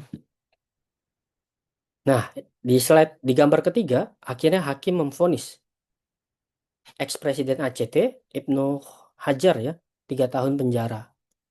Mah ringan sebenarnya, 3 tahun penjara doang. Ada kemungkinan paling di penjara setahun setengah, karena nanti dapat remisi-remisi ya kan. Kalau dia sudah berkelakuan baik, seperti itu. Hal yang ingin saya katakan adalah, kita sebagai penyelenggara yayasan, pakailah hati nurani kita, rekan-rekan sekalian. Hati nurani kita dipakai untuk berjalannya yayasan tersebut. Jangan kita mengambil keuntungan semata, tapi kita menzolimi orang lain. Apalagi dengan ininya donasi-donasi, tapi menguntungkan buat pribadi kita, memperkaya diri kita sendiri. Subhanallah, ngeri. Tanggung jawabnya ngeri, Pak. Di dunia, kalau nanti terbukti atau ketahuan, dilaporkan, ini kan ACT ini kan sebelumnya nggak ketahuan, Pak. Sebelumnya dia berjalan terus ini digaji 100 juta, 70 juta. Gara-gara korban pesawat tersebut lapor, ungkap di media sosial. Seingat saya ya, dia ungkap di sosial media kalau nggak salah. Di media sosial bahwa dia belum dapat bantuan dari ACT karena ACT kan ngambil keuntungannya tuh salah satunya di platform Kita Peduli apa Kita Bisa ya. Saya agak lupa ya. Nah, akhirnya sama netizen di Indonesia ya kan dicari tahu nih. Wah, ini jangan-jangan ada penggelapan dana nih. Akhirnya benar terbukti sehingga dilaporkan. Awalnya kan mereka nggak mau dan nggak terbuka, bahkan masih membela diri. Para petinggi-petingginya awalnya membela diri, bahkan masih banyak kita berbaik sangka kepada mereka, sampai akhirnya dilaporkanlah ke kepolisian atau kejaksaan sehingga akhirnya mereka ditangkap setelah adanya penyelidikan dan penyidikan seperti itu. Ya, kita lanjut. Kita sampai pada terakhir ya. Ada hal yang harus kita ketahui bersama, paradigma pengelola yayasan. Dalam menjalankan fungsinya sebagai lembaga nirlaba, ingat ya, lembaganya nirlaba. Lembaga kita ini lembaga yayasan bukan mencari profit, bukan cari keuntungan, tidak. Yayasan harus dikelola secara bersih dan profesional melalui dua aspek utama, yaitu aspek manajerial dan aspek keuangan. Ini yang kalau kita simpulkan ya rekan-rekan sekalian, yang pertama, melepaskan kepentingan pribadi. Tadi kita sudah di awal tuh kita bahas tuh, nggak boleh ada kepentingan pribadi pokoknya. Harus terpisah. Aset kekayaannya terpisah. Nggak boleh rangkap jabatan. Nggak boleh ada keuntungan pribadi. Kayak gitu. Pendiri pengurus harus melepaskan kepentingan pribadi serta secara sukarela menyumbangkan waktu, pikiran, sumber daya demi tercapainya tujuan yayasan. Karena tadi terbentuknya yayasan memang bukan buat nyari keuntungan, Pak. Tapi nyari pahala. Ya kan? Untuk mewujudkan kalau kita pakai sila di Indonesia itu keadilan sosial bagi masyarakat Indonesia. Salah satunya dengan kita bangun yayasan misalnya, ya kan, untuk menciptakan pemerataan keadilan, ya. Misalnya keadilan ekonomi, keadilan pendidikan secara merata, itu kan pentingnya apa ya? Peran yayasan hadir tuh di situ membantu pemerintah. Bukan sebaliknya, memperkaya diri sendiri. Ini jangan, kalau mau memperkaya diri sendiri, jangan buat yayasan, buatnya PT. Boleh nggak sekolah dibangun pakai PT? Setahu saya boleh, setahu saya ya. Saya belum menemukan ada larangan PT buat sekolah. Tapi di Indonesia rata-rata pakai yayasan, karena mempermudah izinnya kali ya. Saya agak kurang tahu sih di situnya. Saya nggak begitu mengetahui kenapa akhirnya di sekolah itu yayasan yang paling banyak punya sekolah. Tapi nggak ada yayasan sekolah itu badan ininya PT bukan yayasan. Setahu saya nggak ada ya. Tapi kalau ada mungkin ada aja karena peraturan yang saya ketahui yang saya cari tahu itu nggak ada larangan PT bangun sekolah. Walau alam ya kalau nanti ada larangan saya agak takutnya saya keliru nantinya. Nanti rekan-rekan bisa meluruskan apabila saya keliru ya. Lalu yang kedua, secara aspek manajerial, visi dan misi yang jelas. Nah, ini yayasan wajib merumuskan visi dan misi secara tegas agar menjadi dasar penyusunan rencana strategis dan arah kegiatan yayasan. Jadi harus tahu nih yayasan nih visi misinya apa. Jangan-jangan ya kita nggak tahu visi misi itu apa sih. Jangan-jangan kebalik nih. Visinya apa, misinya apa. Atau nggak sejalan antara visi dan misi. Ada tuh yayasan visi misi sekolahnya untuk ini. Prakteknya nggak menjalankan itu, subhanallah. Nah, ini harus kita ketahui bersama, Pak. Visi misi kita apa? Visinya adalah tujuan tujuan visinya yang secara umum nih, jangka panjang, ya kan? Misinya jangka pendek untuk menunjang jangka panjang. Jangan-jangan kita yayasan nggak tahu visi dan misi itu apa sih? Sehingga ketika kita bangun visi dan misinya nggak tahu, acak-acakan deh yayasannya gitu. Nggak jelas deh yayasannya, nggak berjalan secara baik dan benar. Karena secara aspek manajerialnya masih keliru, masih salah gitu. Yang ketiga, ada transparansi pengelolaan. Pengurus harus mengelola yayasan secara transparan untuk memenuhi tuntutan akuntabilitas dari donatur, masyarakat, dan pemerintah. Jadi harus ada terbuka nih Pak. Ya kan tadi ya kita lihat ya harus ada pertanggungjawaban laporan, harus dilaporkan, ya kan? Entah ditaruh di apa namanya mading yayasan, di kantor yayasan, atau nanti dia buat di media laporan keuangan yayasan. Saya pernah cari tahu di internet ada satu dua yayasan yang dia mengupload laporan keuangan yayasannya.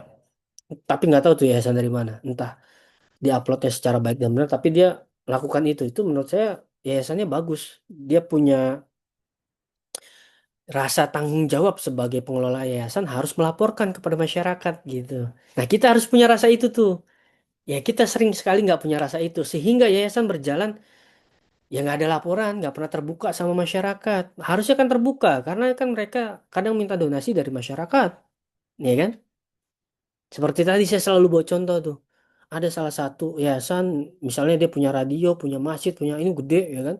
Nggak pernah buka laporannya, luar biasa. Terjadi nggak ini Pak? Terjadi Pak. Dia punya sekolah gede, ya kan?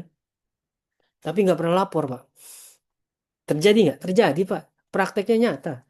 Ini melanggar semua ketentuan undang-undang yayasan. Bisa nggak dipidana? Bisa. Tadi kita udah bawa contoh. Bisa kita pidana, Pak. Bisa kena perdata, bisa kena pidana. Tuh. Nah, ini mungkin program kreatif atau orientasi pasar. Ini secara umum ya, yayasan perlu membuat program yang jelas untuk berjalannya yayasan secara baik dan benar. Jadi kalau di PT atau kita di perusahaan itu harus punya tim apa namanya tuh? Ya, tim development ya yang bisa membangun ini kira-kira kita yayasan mau ke arah mana nih gitu ya kan. Biar kita yayasan ini berjalan, kegiatan kita nih harus apa nih ya, yang kreatif-kreatif kayak gitulah ya misalnya. Yang kelima, pemahaman terhadap ADART yayasan. Pengurus wajib memahami ADART dan ketentuan hukum untuk memastikan setiap keputusan sesuai aturan yang berlaku. Nah, ini tadi kita bahas ya. Wajib sekali untuk mengetahui bahwa ada ketentuannya loh, ya. Ya. Ada aturannya, ada ADART. Harus jelas ADART. Jangan sampai kita nggak tahu ADART-nya. Kadang-kadang kita nggak baca ADART ya, karena tadi ketika yayasan dibuat, dia hanya diserahkan ke notaris. Notaris buatnya pakai template aja tuh notaris buatnya ya kan. Udah dia langsung didaftarin. Kita nggak kasih tahu, kita nggak request misalnya Pak, tolong nanti di pasal ini pengurus harus begini begini begini begini dibuat poin A B C D E F G, pengawas A B C D E F G, pembina nggak boleh serta merta karena punya kekuasaan yang besar main asal bisa pecat sana pecat sini misalnya. Nah, itu diaturnya di mana? Di ADART gitu. Jadi kita harus paham, Pak. Kita harus mengetahui, kita harus tahu bahwa ADART penting untuk mengatur jalannya eh, kepengurusan yayasan atau jalannya kegiatan yayasan yang dilakukan oleh pengurus, pengawas, ataupun pembina. Seperti itu. Yang terakhir, ada aspek keuangan. Pertama, kewajiban menyusun laporan tahunan. Tadi ya, dasar hukumnya jelas ada di Undang-Undang Yayasan.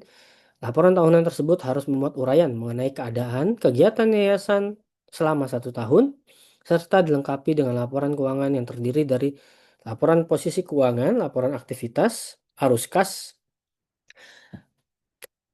catatan atas laporan keuangan yang keempat. Lalu yang kedua, kewajiban mengumumkan ikhtisar laporan tahunan. Nah ini tadi, kalau dia dapat bantuan dana dari pemerintah, dari orang, atau dari asing, dia wajib Pak dilaporkan atau dimuat ke dalam media. Atau dia punya kekayaan, yayasannya punya kekayaan aset di luar wakaf di atas 20 miliar. Dia juga wajib laporkan. Pada prakteknya di di Indonesia itu nggak ada yang jalanin, Pak. Nggak ada yang jalanin. Yang saya ketahui nggak ada yang jalanin. Tapi kalau rekan-rekan sekalian mengetahui ya mungkin bagus yayasannya. Harus kita patut apresiasi yayasan-yayasan yang seperti itu. Dan kita harus contoh. Dan kita harus contoh tuh tiru tuh yayasan yang seperti itu. Jangan kita nggak tiru.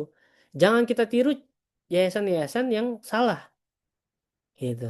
Karena kita nih sering sekali kayak gitu. Karena di lapangan sering terjadi praktek yang keliru, seakan-akan dibolehkan. Padahal itu bertentangan sama aturan. Nah, ini yang bahaya nih. Contoh, saya bawa contoh nih misalnya ya.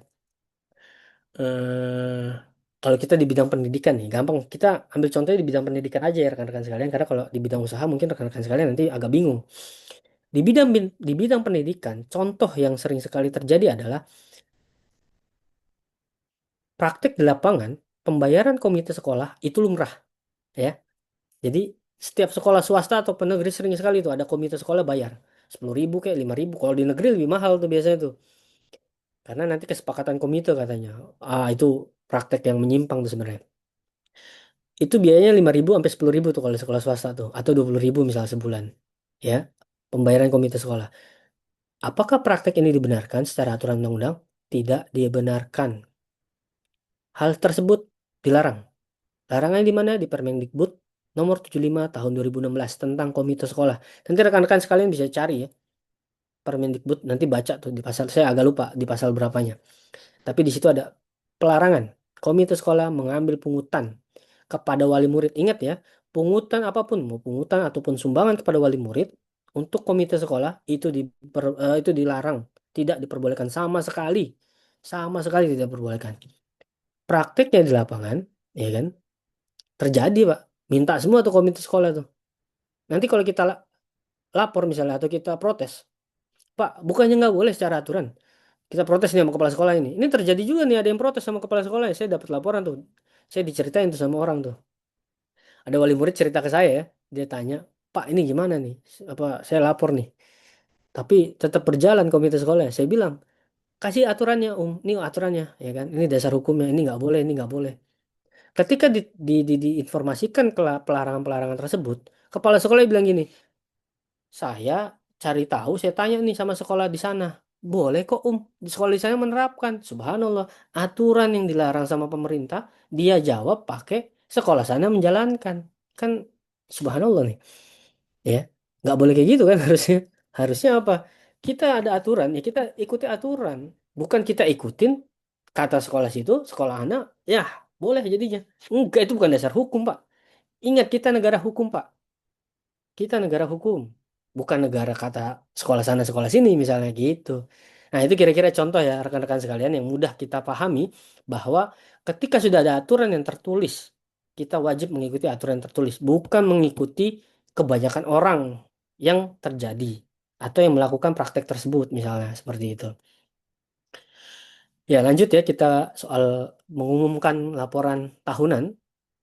Jadi wajib dilaporkan ya tadinya. Kekayaan 500 juta ketika mendapatkan bantuan atau donasi di atas 500 juta wajib dilaporkan. Atau yayasan punya kekayaan di luar wakaf di atas 20 miliar. Gitu. Yang ketiga, ketentuan khusus jika yayasan memiliki dana besar. Nah ini tadi ya, ada ketentuan tadi kita jelaskan ya. Ya, apa namanya, soal kekayaan yayasan.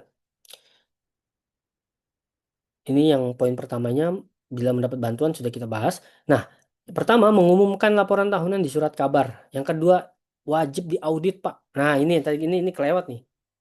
Ini kelewat nih. Di pasal Undang-Undang Yayasan itu, di Undang-Undang Yayasan itu wajib, Pak. Yayasan itu diaudit dan dilaporkan. Nah, ini sering sekali nggak ada auditnya nih. Saya tahu ada salah satu perguruan tinggi di Jember, namanya STDI Jember. Itu dia selalu audit itu. Dan dia selalu laporkan tuh keuangannya tuh. Laporan yayasannya itu selalu WTP ya. Kalau nggak- apa nama laporan saya agak keliru ya. Saya takut salah ya. Pokoknya laporannya bagus lah. Yang ketiga menyampaikan hasil audit. Nah ini tadi nih dia melaporkan kepada pembina nanti langsung dilaporkan ke Permenkum atau kepada Menteri Hukum. Dulu tuh Menteri Hukum dan HAM, sekarang udah berubah di era Presiden Prabowo jadi Menteri Hukum. Karena Menteri Hak Asasi Manusia punya sendiri tuh, Pak Natalius Pigai ya, Menteri HAM kita. Yang keempat, menyusun laporan keuangan sesuai standar akuntansi keuangan. Nah, laporan keuangannya wajib standar akuntansi keuangan. Lalu yang terakhir, pembenahan internal dalam pengelolaan keuangan yayasan. Nah, ini tadi kita pakai hati nurani, Pak. Contoh kasus yang tadi kita sudah jelaskan rekan-rekan sekalian. Coba deh kita pakai hati nurani kita. Ya, sudah benar nggak kita? Sudah baik nggak kita dalam pengelolaan yayasan? Terkhusus tentang pengelolaan keuangan. Ya, ini penting sekali nih soal pengelolaan keuangan. Pertama, membenahi administrasi dan sistem akuntansi agar semua transaksi tercatat dan laporan dapat diterbitkan secara tepat waktu. Yang kedua, memperkuat pengendalian internal, baik pada penerimaan, pengeluaran, maupun pengelolaan kekayaan yayasan, sehingga yayasan bisa berjalan dengan baik dan benar, gitu. Ah, Alhamdulillah, jazakumullah khairan. Kira-kira itu yang bisa saya bahas, yang bisa kita pelajari bersama, kita bisa ulas bersama terkait kupas tuntas Undang-Undang Yayasan tentang kewenangan, batasan larangan, kewenangan, dan pertanggungjawaban hukum dari para pengurus yayasan. Kira-kira gitu pembahasan dari saya. Kurang lebihnya saya mohon maaf, yang keliru-keliru mungkin karena kelemahan ilmu saya. Selebihnya saya kembalikan ke moderator. Terima kasih.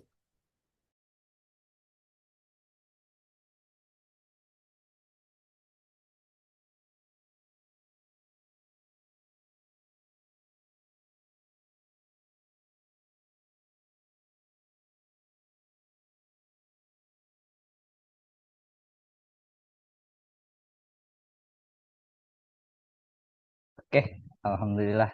Terima kasih kepada narasumber kita, Bapak Galih Pradipta Esa, atas materi yang telah disampaikan. Jazakumullah khairan wa barakallahu. Selanjutnya, Bapak atau Ibu, rekan-rekan sekalian, kita memasuki sesi tanya jawab. Bagi Bapak atau Ibu yang memiliki pertanyaan, dapat ditanyakan secara langsung atau melalui chat. Silahkan.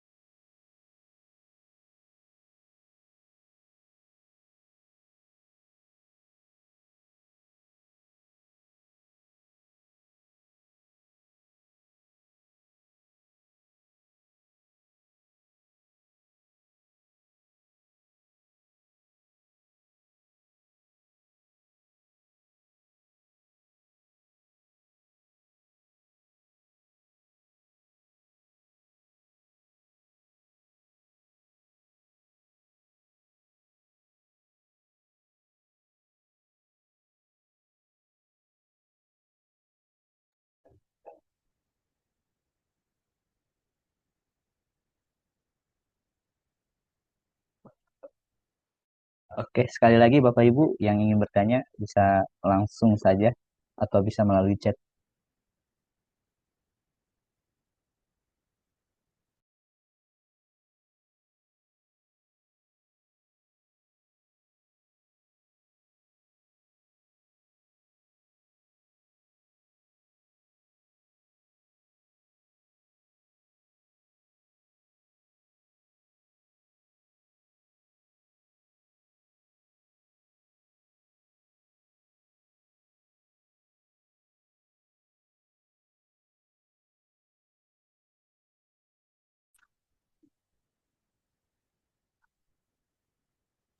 Oke, ada pertanyaan ini Pak Galih dari Kusuma. Karena keterbatasan SDM, ketua yayasan juga menjabat sebagai kepala sekolah. Apakah ini dibolehkan? Apakah ada batasan yang harus dijaga? Ya, terima kasih pada Pak Kusuma ya yang bertanya.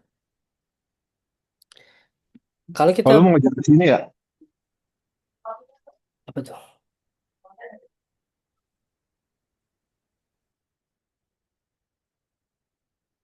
Ya, kita lanjut. Karena keterbatasan SDM ya, ketua yayasan akhirnya menjabat sebagai kepala sekolah. Apakah ini diperbolehkan? Apakah ada batasan yang harus dijaga? Pertama, kalau kita bicara aturan, jelas mutlak nggak boleh. Ya, nggak ada batas apakah diperbolehkan atau tidak. Kalau pertanyaan diperbolehkan atau tidak, ya nggak diperbolehkan sama sekali. Yang tadi kita sudah bahas ya ada batasan kewenangannya kan. Kita lihat sendiri ada batasan kewenangan pembina, pengurus, dan pengawas.